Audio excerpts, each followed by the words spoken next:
A person from Spain might say, Hey tíos, ¿vais a por una cerveza?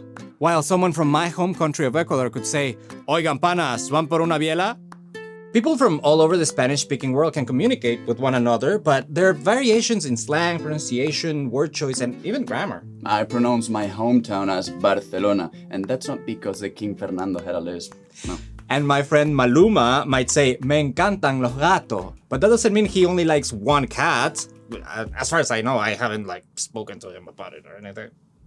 The differences between European Spanish and Latin American Spanish tell us some fascinating things about history, culture, and the evolution of language. Even within Latin America, there are countless little things that individual countries or regions do to make the language their own. There are even some differences you'll want to learn to avoid offending anyone, depending on where you are. But we can get into that later. By the way, if you want to practice your Spanish, there's a version of this video in Español right here. Empezamos. What he said. Hi, I'm Esteban, a Babbel Live Spanish teacher. There are actually enough differences between European Spanish and Latin American Spanish that we let students on the app choose which version they want to learn. Take the th sound that many of my compatriotas use in words like canción, zapato, and gracias. Versus canción, zapato, and gracias.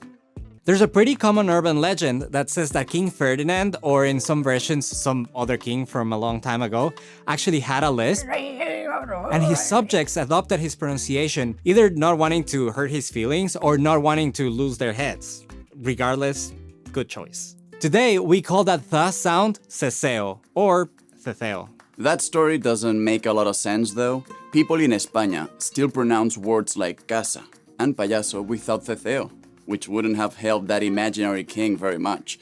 And people in some parts of the country, especially towards the south in cities like Sevilla, don't usually use ceceo at all. Many experts believe that Latin American Spanish is closer to this form of Southern Iberian Spanish. Language is too complex to say this one thing explains it all, but it does make sense that Sevilla would have a big impact on Latin America's Spanish. As Oxford historian J.H. Eliot wrote, for centuries it was the sole Iberian port for the Indies trade.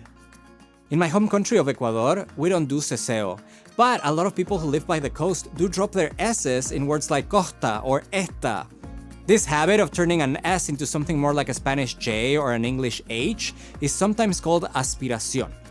This actually seems to be more common in coastal areas throughout the world, not just in South America, but all the way up to the Caribbean, and even in Spain.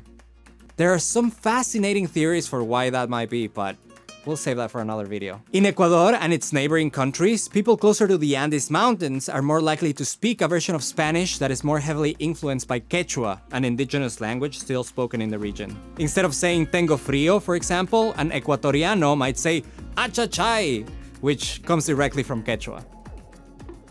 The words we use in Spain are often different from the most popular choices in Latin America. I call this boli o bolígrafo. We call that pluma. Móvil. Celular y computadora. Ordenador. Caña. Sorbete. Pajita. Popote. When it comes to slang, things split up even more. By country, by age, socioeconomic status, and sometimes even by region or city within a single country. Take a simple expression like cool, man. In Spain, someone my age could say, que guay, tío. For someone in Ecuador, bacán, pana. If you studied Spanish in high school, you probably had to conjugate verbs into the vosotros form.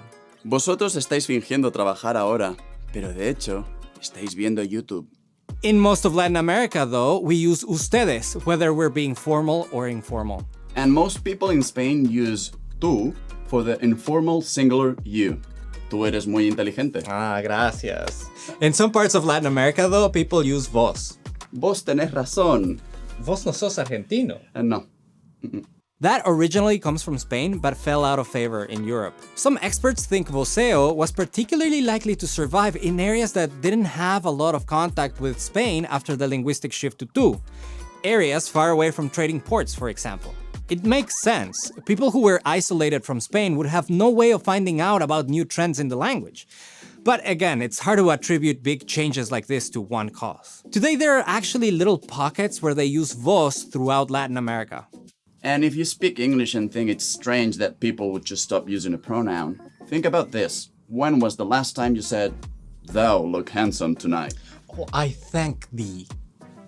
Language is always changing. There may be differences between European Spanish and Latin American Spanish, and the history of how people in Las Americas started speaking Spanish is complex. Even calling it Las Americas is kind of complex.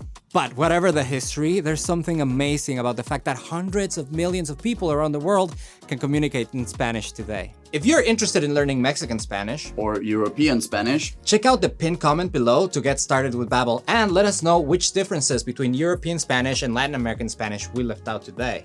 Make sure to subscribe down here for new videos about languages and language learning. Venga, tío, ¿vamos a por una cerveza? ¿Cerveza? Vamos.